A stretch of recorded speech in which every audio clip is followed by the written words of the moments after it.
Hello friends, एक बहुत important point है related to spouse visa, that is SOP. SOP is the statement of purpose.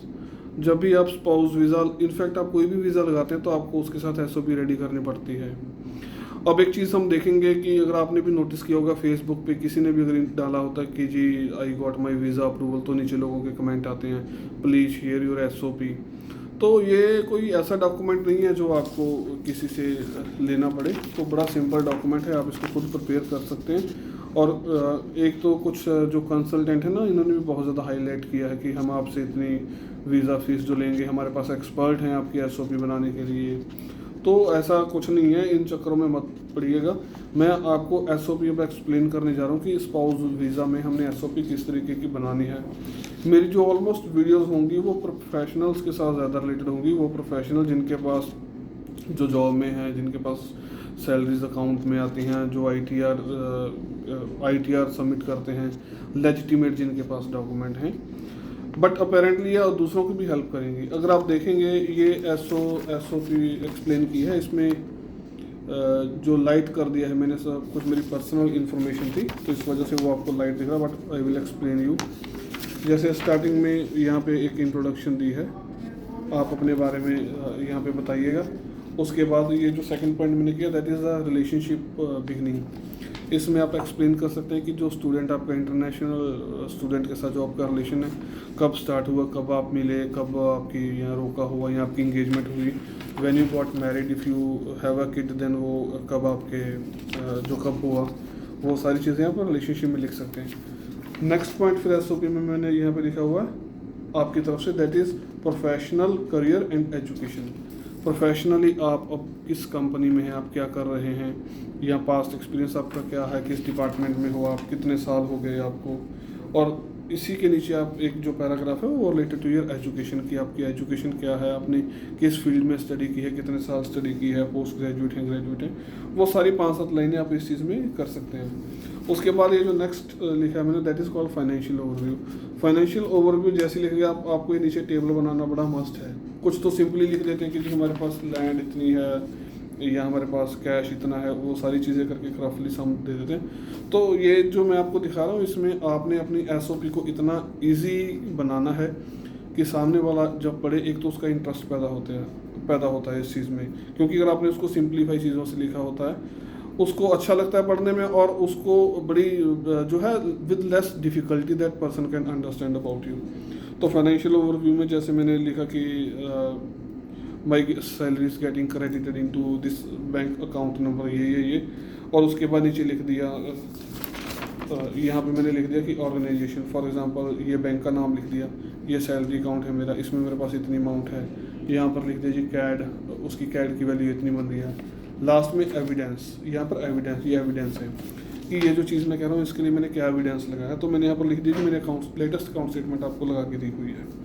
ऐसे ही उसके नीचे आप एफडीज़ की डिटेल लिख सकते हैं, एफडी है किस बैंक में है, कितनी उसकी अमाउंट है, वो कैड में कितनी है, उसके लिए क्या एविडेंस आपने दिया है। देन कोई प्रोविडेंट फंड आप दिखा रहे हैं, आप ईपीएफ या ईपीएफ जो भी दिखा रहे हैं, वो सारा आप इसमें लिख सकते हैं। नीचे आप टोटल लिख सकते हैं कि आपके पास इतना कैड अवेलेबल है, that is sufficient for your take care and your family member, those who are going to travel with you. Then this at this section, why visa required, why visa officer should grant you a visa। तो इसमें simple generally हम लिखते हैं कि to celebrate the academic achievement of your spouse who is international student in Canada, या आपकी कोई anniversary आ रही है या बर्थडे आ रहा है, तो उसके रिलेटेड आप 3-4 लाइनें इसमें लिख सकते हैं।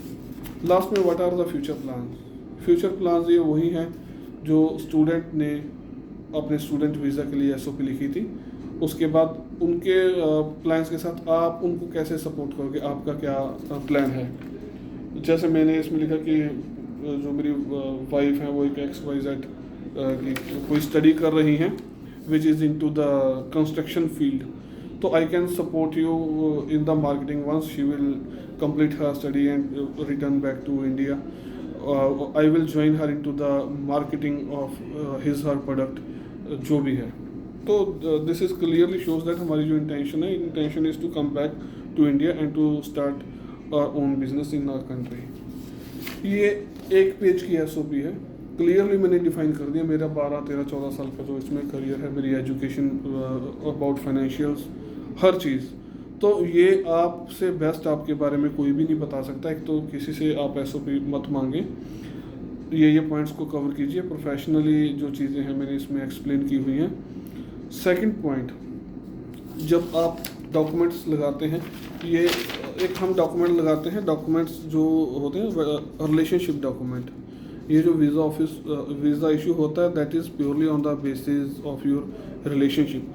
तो रिलेशनशिप को एक्सप्लेन करने के लिए हम सेवरल डॉक्यूमेंट्स लगाते हैं। उस डॉक्यूमेंट में हम एक चीज़ भूल जाते हैं कि जैसे आपने मैरिज सर्टिफिकेट लगा दिया, फ़ोटोज़ लगा दिया आपने, अपने प्रॉपर्टी पेपर या CA सर्टिफिकेट जो भी आपने लगाए।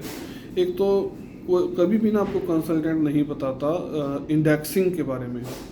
इंडेक्सिंग आपके डॉक्यूमेंट्स की होनी बहुत ज़रूरी है। जैसे मैं आपको एक टेबल दिखा रहा हूँ, दिस इज़ द टेबल, इसमें सीरियल 1 2 3 4 ये हमने डॉक्यूमेंट लगाए हैं और हर पेज पे नंबर लगाना है आपने। एक पेज पे 2 है, 2 से 4 में ये है, 5 से 7 में ये, 8 से 10 में ये है, और ये वो चीज़ है। इससे क्या होता है कि इस इंडेक्सिंग के ऊपर जो वीज़ा ऑफिसर का ध्यान जाएगा। फॉर एग्जांपल उसने आपको कि मैरिज सर्टिफिकेट देखना है, तो जैसे मैरिज सर्टिफिकेट इंडेक्स में पड़ा, कितने नंबर पेज पे है, वो सीधा उस पेज नंबर पे चला जाएगा। जैसे मैरिज पिक्स मैंने इसमें लिखा है, मैरिज पिक्स 3 से 4 पेज जो है that is related to the marriage pics. फिर उसके बाद हनीमून पिक्स आ गई। फिर उसके बाद जैसे हमने LIC पॉलिसीज़ में, LIC पॉलिसीज गवर्नमेंट का धारा है जिस पे हमने नॉमिनीज असाइन किए होते हैं। जनरली वो भी एक डॉक्यूमेंट हो जाता है जिसमें एक होता है कि इनका जो रिलेशनशिप है वो जेन्युइन है। ऑब्वियसली जब आप मान लो कोई पॉलिसी लेते हैं, ऐसा नहीं है कि आप किसी अननोन या किसी थर्ड पार्टी को अपना जो है नॉमिनी बनाएंगे। जनरली वो स्पाउस ही होता है। तो ये सारे डॉक्यूमेंट्स होते हैं। जैसे हमने इसमें एयर टिकट्स लगाई हैं हनीमून पे, जब हम गए थे पुरानी टिकट मेरे पास पड़ी थी। तो ऑब्वियसली जब आप हनीमून पे जाते हो तो ये स्पाउस एक साथ ही जाते हैं, तो एक अलग एविडेंस हो जाता है। एक वेडिंग एनिवर्सरी मेल, आप अगर किसी ऑर्गेनाइजेशन में काम करते हैं, उस ऑर्गेनाइजेशन से कभी आपको ईयरली जैसे कोई एनिवर्सरी की विश आ गई आपकी, या आपके बर्थडे की विश आ गई, तो वो जो एक मेल होती है उसका एक स्क्रीनशॉट आप अटैच कर सकते हैं। वो आपको हेल्प करता है आपकी केस को और स्ट्रॉन्ग बनाने के लिए। जो वीज़ा ऑफिसर पढ़ेगा, उस एक वेल नोन ऑर्गेनाइजेशन होगी, तो उसको होता है कि यार अगर उस कंपनी से मेल आई है तो ये चीज़ें और जेन्युइननेस की तरफ ये चीज़ें चली जाती हैं। तो सिंपली ये इस तरह का इंडेक्स आप हमेशा लगाना अपनी फाइल में, दिस विल हेल्प यू।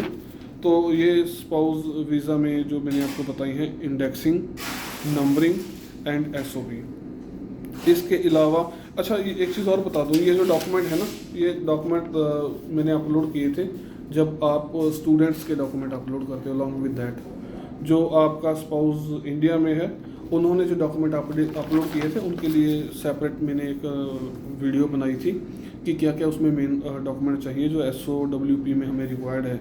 उसका लिंक मैं नीचे डिस्क्रिप्शन में डाल दूंगा। अपार्ट फ्रॉम दैट अगर आपको कोई भी क्वेरी है, अगर आपको कुछ सजेशन है या कोई क्वेरी है, आप पोस्ट कर दीजिए। I will try to answer as best as possible. Thank you so much.